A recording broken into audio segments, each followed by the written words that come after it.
Tiongkok baru akan merayakan 100 tahun kemerdekaannya pada ke-2049. Namun mereka telah berhasil mengangkat 800 juta orang keluar dari kemiskinan, hanya dalam satu generasi. Sebuah prestasi kemanusiaan terbesar dalam sejarah modern. Sejak reformasi ekonomi Deng Xiaoping tahun ke-1978, Tiongkok beralih dari negara agraris yang terisolasi, menjadi pabrik dunia yang menguasai rantai pasok global. Kecepatan pertumbuhan ini tidak mengikuti pola evolusi industri barat yang lambat, melainkan sebuah loncatan kuantum, di mana Tiongkok mengadopsi, meniru, dan akhirnya melampaui teknologi barat dalam waktu singkat. Kekuatan Tiongkok saat ini bukan sekadar soal angka GDP, melainkan soal kecepatan mobilisasi nasional, yang tidak tertandingi oleh sistem demokrasi manapun. Latar belakang kesuksesan ini adalah model kapitalisme negara yang unik, di mana Partai Komunis Tiongkok bertindak sebagai dewan direksi perusahaan raksasa, bernama China Inc. Mereka tidak terjebak dalam siklus pemilu jangka pendek seperti Amerika, sehingga mampu merencanakan infrastruktur dan strategi teknologi untuk 50 tahun ke depan, dengan presisi militer. Sementara Amerika sibuk dengan perdebatan internal, Tiongkok telah membangun jaringan kereta cepat terpanjang di dunia, dan mendominasi pasar mineral langka, rare earths, yang menjadi bahan baku teknologi masa depan. Inilah yang membuat Washington panik. Mereka menghadapi lawan yang tidak hanya kaya, tapi juga memiliki disiplin waktu yang sangat panjang. Secara sistematis, Tiongkok menggunakan strategi benteng ekonomi untuk melindungi industri dalam negerinya, sambil mengeksploitasi pasar terbuka di barat. Fakta di lapangan menunjukkan bahwa Tiongkok mewajibkan transfer teknologi bagi setiap perusahaan asing yang ingin masuk ke pasar mereka, sebuah taktik yang dilegalkan secara sistemik untuk mempercepat kemandirian teknologi mereka sendiri.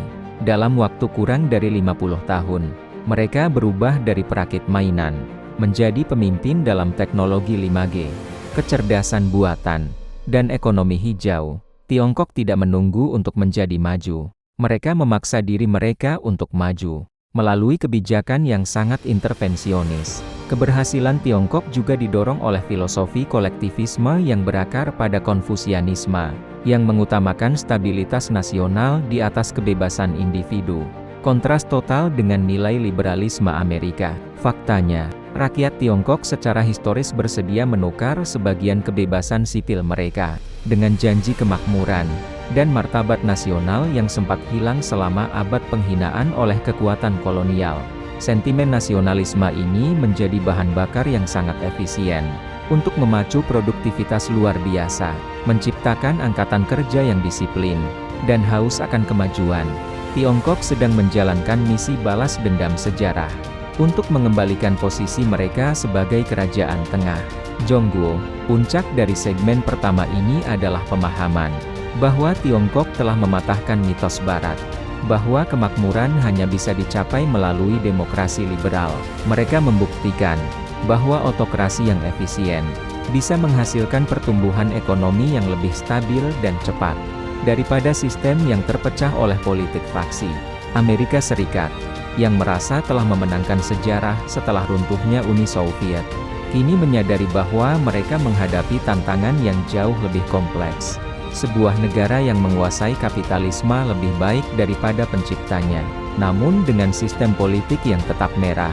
Tiongkok belum mencapai usia 100 tahun, tapi mereka sudah memiliki kematangan strategi yang melampaui usia kemerdekaan Amerika. Amerika Serikat yang sudah merdeka hampir 250 tahun, kini sedang mengalami gejala kelelahan imperium, atau imperial overstretch. Sistem demokrasi mereka yang dulu dianggap sebagai model ideal, kini terjebak dalam polarisasi yang melumpuhkan pengambilan keputusan strategis. Pembangunan infrastruktur di AS membutuhkan waktu puluhan tahun karena birokrasi dan tuntutan hukum. Sementara Tiongkok bisa membangun pelabuhan raksasa hanya dalam hitungan bulan. Ketidakmampuan Washington untuk melakukan reformasi internal membuat mereka tampak seperti raksasa tua yang lamban menghadapi pemuda yang gesit dan ambisius di Beijing. Latar belakang krisis Amerika adalah pergeseran dari ekonomi produksi ke ekonomi finansial. atau finansialisasi. Sejak tahun 1970-an, banyak industri manufaktur as pindah ke Tiongkok demi upah murah, yang tanpa disadari, justru memberikan kunci kerajaan kepada Tiongkok. Akibatnya, Amerika kini mengalami deindustrialisasi di wilayah Rust Belt. Sementara Tiongkok memperkuat basis produksinya, Amerika menjadi negara yang bergantung pada utang untuk membiayai konsumsi. Sedangkan Tiongkok menjadi kreditor terbesar dunia. Posisi ini menciptakan ketergantungan yang sangat berbahaya bagi keamanan nasional Amerika Serikat dalam jangka panjang. Secara kritis, kebijakan luar negeri Amerika yang terlalu fokus pada militerisme dan intervensi global telah menguras sumber daya mereka secara sia-sia. Fakta di lapangan menunjukkan bahwa AS menghabiskan triliunan dolar untuk perang di Timur Tengah, yang tidak menghasilkan keuntungan strategis. Sementara Tiongkok menggunakan uangnya untuk membangun pelabuhan dan jalan. Melalui proyek Belt and Road Initiative, Amerika membangun pangkalan militer. Tiongkok membangun pasar ekonomi. Perbedaan strategi ini membuat banyak negara di Afrika, Asia, dan Amerika Latin mulai melihat Beijing sebagai mitra yang lebih relevan daripada Washington yang seringkali memberikan syarat politik yang berat. Stabilitas sosial di Amerika juga sedang berada di titik nadir akibat ketimpangan ekonomi yang ekstrem. Faktanya, 1% penduduk teratas menguasai kekayaan yang lebih besar dari seluruh kelas menengah, menciptakan kemarahan sosial yang memicu populisme ekstrem. Ketidaksolidan rakyat Amerika membuat mereka sulit memiliki suara bulat dalam menghadapi ancaman luar negeri. Sebaliknya, Tiongkok sangat menjaga narasi persatuan nasional, meskipun dengan cara-cara represif. Dalam sebuah kompetisi maraton adidaya, bangsa yang terpecah di dalam rumahnya sendiri akan selalu kalah oleh bangsa yang berjalan dalam satu barisan yang solid. Puncak dari segmen ini adalah kenyataan bahwa Amerika sedang terjebak dalam jebakan Thucydides, ketakutan akan kekuatan yang bangkit, yang berujung pada konflik. Namun, tantangan bagi AS bukan hanya militer Tiongkok, melainkan ketidakmampuan mereka untuk menawarkan alternatif pembangunan yang lebih baik bagi dunia. Selain sanksi dan perang, Amerika sedang kehilangan daya tarik soft power-nya karena masalah domestik yang tidak kunjung usai, seperti krisis utang dan kekerasan senjata. Sebagai ahli geopolitik, kita melihat sebuah paradoks. Negara yang paling lama merdeka justru sedang kehilangan arah, sementara negara yang lebih muda justru memiliki visi yang sangat jernih tentang masa depan. Tiongkok tidak mencoba mengalahkan Amerika melalui perang terbuka, setidaknya belum, melainkan melalui pengepungan ekonomi global. Melalui proyek Belt and Road Initiative, Tiongkok telah mengikat lebih dari 140 negara dalam jaringan infrastruktur yang berpusat di Beijing. Ini bukan sekadar bantuan ekonomi, melainkan penciptaan ketergantungan strategis, di mana Tiongkok bisa mendapatkan akses ke pelabuhan, mineral, dan pengaruh politik, tanpa harus menembakkan satu peluru pun. Ini adalah strategi Go, permainan papan Tiongkok yang fokus pada penguasaan uang, bukan strategi catur barat yang fokus pada mematikan raja lawan secara langsung.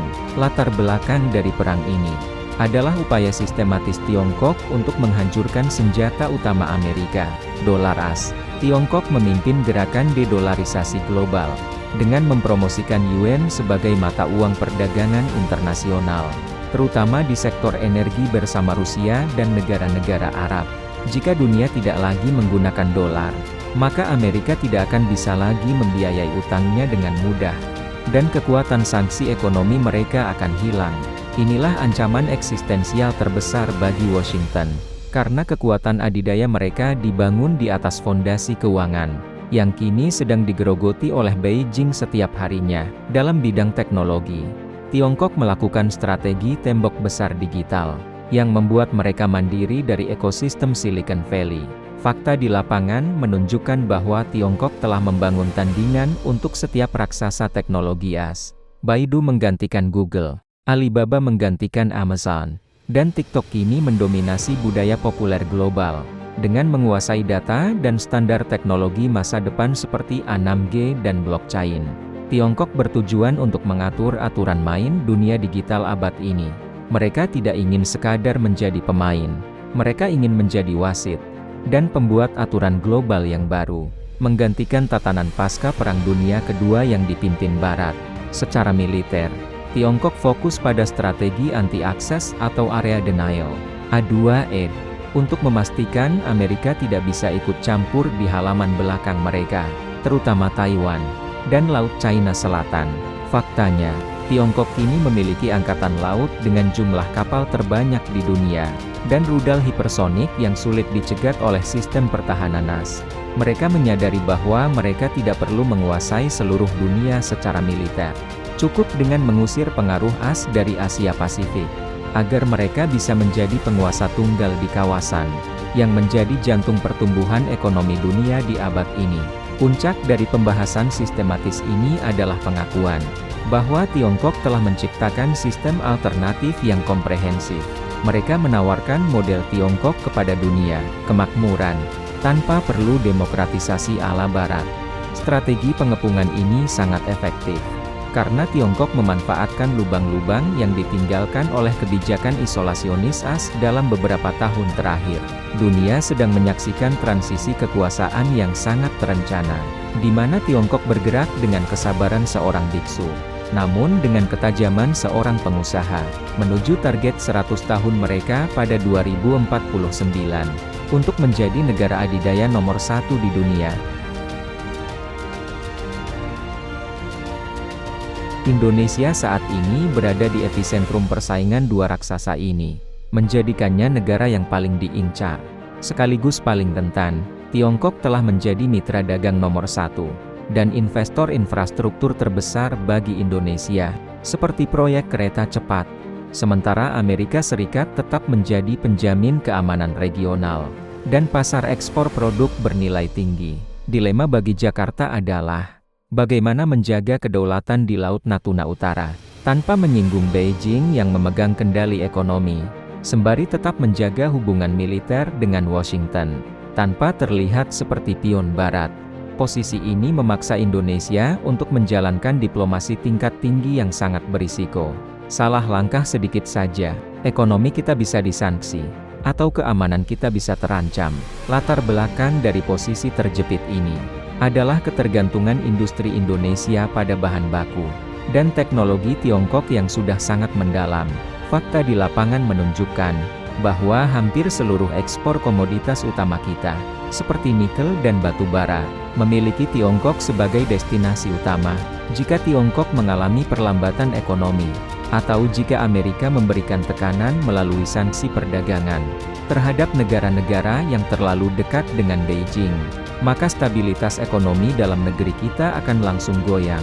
Indonesia kini sedang berpacu dengan waktu untuk melakukan hilirisasi, agar tidak hanya menjadi penonton, tetapi juga pemain yang memiliki daya tawar terhadap kedua kubu. Di sisi lain, ketergantungan keamanan Indonesia pada Amerika Serikat masih sangat nyata, terutama dalam hal modernisasi alutsista dan intelijen. Militer Indonesia masih sangat berkiblat pada standar Barat, dan latihan bersama seperti Super Garuda Shield adalah sinyal bahwa kita belum siap melepaskan payung keamanan AS di kawasan Pasifik. Namun, Washington mulai menekan Indonesia untuk memilih pihak, terutama dalam isu pembatasan teknologi Tiongkok, seperti 5G Huawei. Indonesia menghadapi risiko digital decoupling, di mana kita mungkin dipaksa menggunakan sistem yang berbeda dengan tetangga kita, yang akan menghambat integrasi ekonomi kawasan. Secara sosial, kebangkitan Tiongkok memicu dinamika internal di Indonesia, terkait isu tenaga kerja asing dan dominasi investasi. Faktanya, isu ini seringkali digunakan sebagai komoditas politik, untuk memicu sentimen nasionalisme, atau ketakutan akan infiltrasi ideologi. Pemerintah Indonesia harus mampu membuktikan bahwa kerja sama dengan Beijing benar-benar memberikan manfaat nyata bagi rakyat kecil, bukan hanya bagi para elit, guna menghindari ketidakstabilan sosial di dalam negeri.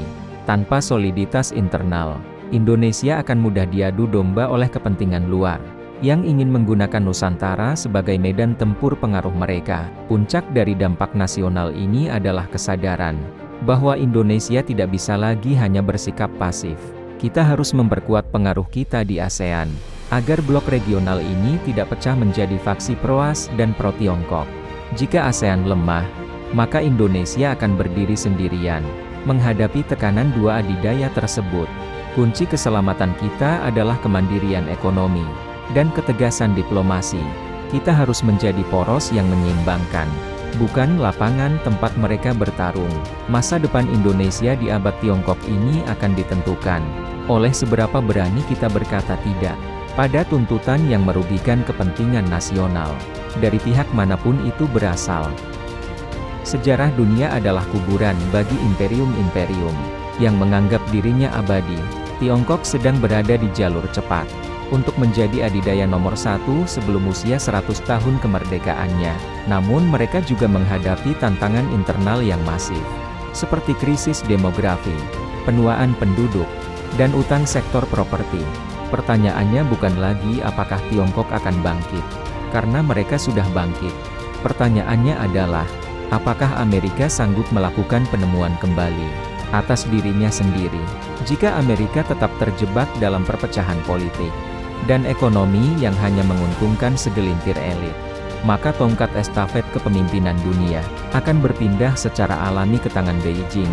Secara kritis, kita sedang menyaksikan berakhirnya era universalisme Barat, dan dimulainya dunia multipolar yang sangat kompleks. Tiongkok tidak ingin mengubah dunia menjadi komunis.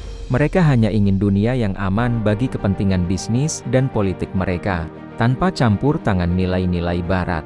Latar belakang ini menunjukkan bahwa tatanan dunia masa depan mungkin tidak akan memiliki satu pemimpin tunggal, melainkan beberapa pusat kekuatan yang saling mengunci.